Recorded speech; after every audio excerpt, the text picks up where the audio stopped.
Hi, so I'm going to speak generally about my thoughts on culture because I don't think that there's any one particular culture that I was brought into.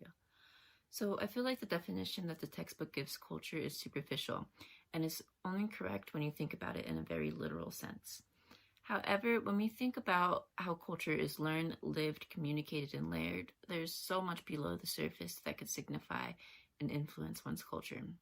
I feel like culture is learned, lived, communicated, and layered, not just through how one was raised, but also through unpredicted factors. And these factors could be seen as the imagination that comes from, forms, and influences cultures. The textbook seems to give very certain attributions to certain cultures, and you can see this with the example that if you're from the US, the book would argue that you're more individualistic. But when I put myself on the spectrum of the seven cultural influences, there seems to be uncertainty as to which influence seems to be more predominant in my culture. This is because not every person who identifies with a specific culture will have the same sets of beliefs, attitudes, and values. Continuing on the example of individualism versus collectivism, and which influence pertains more to my culture as an American, and it's hard to say which of these is more valued in my family. On one side, my family values personal achievements and independent characteristics, while on the other side, I also feel like there's a we rather than me element that is present within my family's values.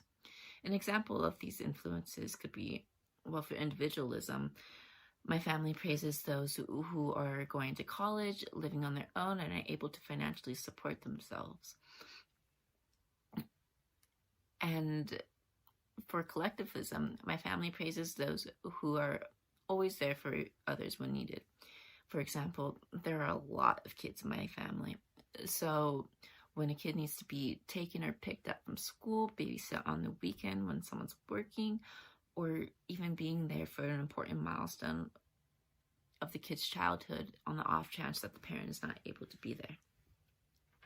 And I feel like these influences are valued in my family, particularly individualism, because it signifies to people like my grandparents that because of their achievements, their grandchildren are succeeding in life.